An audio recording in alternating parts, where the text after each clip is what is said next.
This week, 481 new stalls were installed throughout the United States and Canada, bringing the total stall count to 67,621.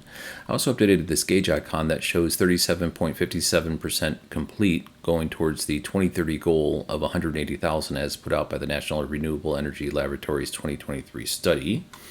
IONNA added 2 stations, BP Pulse added 1, Flow added 2, Mercedes-Benz High-Powered Charging added 1, Pilot Flying J added 3, Tesla added 13. I would like to point out that Tesla in the past week added more stalls than IONNA has in its entire existence.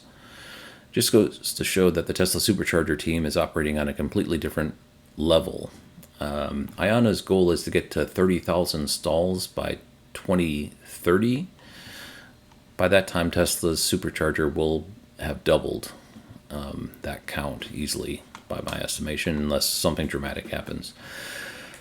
So, once again, if the goal is raw stall count, Tesla wins, as is usual. But I personally don't think the raw stall count is going to be a long-term winning strategy. I think it's all moving towards amenities. So basically, IONNA is shifting the narrative and is getting the high ground that way.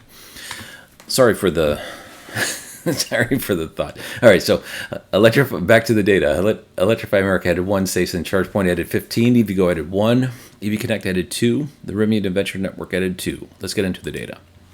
This was posted into LinkedIn by Bill Farrow, the Chief Technology Officer at Perrin, and he's saying Alternative Fuels Data Center takes out the trash. Starting June 17th, which was a few days ago, anything that is temporarily unavailable for more than 6 months will automatically be removed from the station locator. And I asked him because I wasn't seeing my counts drop at all, and he's saying that there's some markings in the database, but the rows are not actually being removed. But he's saying in the first sweep, 5,538 level 2 and DC fast charger ports are getting removed. Of those 5,538, he says most of them are level 2. And the reason we saw this number still increase is one CPO in particular, Loop, added a tremendous amount of stations. Most of them were level 2 stations, but some of them were DC fast charger stations. And we'll get into that in just a second. So anyway, something to keep our eye on here, that the Alternative Fuels Data Center is starting to do database cleanup and be a little bit more careful with the entries in their database. IONNA added 2 stations, Obitz, Ohio, 8 stalls, and Louisville, Texas. This is Louisville. It's at a nice convenience store. You can see that there's a vacuum and I think this is the air station as well, right in the middle of the charging station. This is BP Pulse. And BP Pulse did not have their station added to PlugShare, but I got this off Google Street View, and you could see a charger here. And I think what happened, because it's only 2 stalls, they took this old one that was probably broken out and put in one of their new tritium chargers, if I had to guess. It's at an Arco gas station with an AM/PM convenience store in Antioch, California. Flow added 2 stations, one in Enterprise, Northern Territory, and the other is at the Strongville Police Department. Strongville Courthouse has a station, but not the police station yet, so neither of these are on PlugShare. Both of them 1 stall. Mercedes-Benz High-Powered Charging added a new station in South Windsor, Connecticut, opening their first one in the Northeast. You can see a Shake Shack over here, so go over during the summertime and get yourself a cool beverage. Looks like a really nice station. 8 stalls. Pilot Flying J last week opened a station in Wyoming, and they wasted no time to open 2 more in Wyoming. The one last week was in eastern Wyoming. These are in central and western Wyoming. This is Evanston, a covered pull-through 4-stall station. Additionally, at my last Pilot Flying J update, I showed an EVgo map where there was a green pip near Indianapolis, and I suspected that was a Pilot Flying J. And sure enough, Lebanon, Indiana is directly underneath that pip, opened. It is a sleeper site. We didn't know it was under construction. It is on PlugShare, but there's no indication of any construction occurring, so this was likely a very fast build. It is now open, 4 stalls. And here's Tesla. A couple of things to call out. San Jose, California has a 48 stall station, very large station that just opened. A couple of 20s, 124 here in Mississippi, which is important. And nothing else really to call out besides just the mad large number of relentless stations that they continually put out every single week, which is absolutely staggering.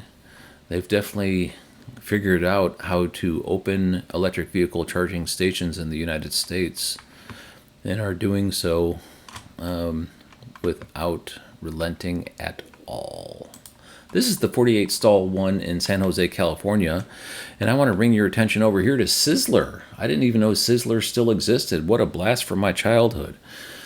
There was also Big Boy restaurant back at that time, but all the Sizzlers disappeared, but apparently not. Tesla found one, and I would like to give kudos to Tesla because they actually have some trash cans at this station. Look at this. We got a recycle bin and a trash bin, and over here also it looks like we have a recycle bin and a trash bin.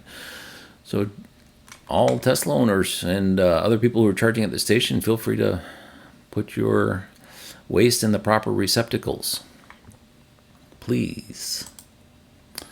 Electrify America opened a new station in Short Hills, New Jersey. I do not know where that is. It's 6 stalls. Let's see. 1, 2, 3, 4, 5, 6. Yep, 6 stalls. And if you look at the open date, this is all bogus. This has to do with Electrify America data entry. Anyway, I'm not going to go into it. Just opened. ChargePoint. This one here in Chattanooga, Tennessee, I tried to look up. It's actually 5 stalls. This one didn't coalesce because probably the address is slightly off. But 5 stalls, and it is not in PlugShare yet. Was not able to pull it. Which one did I pull? I also looked up the Noria in Webster, Massachusetts, but that one wasn't in PlugShare either. And I forgot which one I pulled up. I think it's the Lebanon, Pennsylvania. Yeah, the Hyundai dealership in Lebanon, Pennsylvania. Nice looking station. EVgo opened Somerville, Massachusetts at Twin City Plaza. 6 stalls. EVconnect opened 2 stations, neither of which are in PlugShare. This one called 6068 is a Walmart distribution center. 4 stalls near Fort Worth, Texas. The Rivian Adventure Network opened 2 stations, one in Idaho, Haley, Idaho, and then here in Nags Head, North Carolina, in the Outer Banks. This is Roanoke Island here. You can see this is one of the main thoroughfares into the Outer Banks. There's another one further up here near Kitty Hawk. But the Outer Banks has been getting quite a bit of love as of late. Both Tesla and Rivian have opened stations, and then there's also an expansion of a ChargePoint VW Dieselgate funded station near the iconic Cape Hatteras Lighthouse. Okay, so here's Loop. I would say it was about 200 rows that Loop added to the Alternative Fuels Data Center database. Most of them were level 2. Like down here is a picture of one of their level 2 stations. This is the Nashville Zoo. And apparently they've been quietly building an empire because it's a very large portfolio that they entered into the Alternative Fuels Data Center database. These are all just the DC fast chargers. And they look to have correctly entered their open dates for all these stations. And here's all the DC fast chargers. You can see it's not just in California. Loop has apparently been spread out all over the country. And it's a very impressive number of stations that they put in the ground. They must have a very good sales team. Thanks for watching.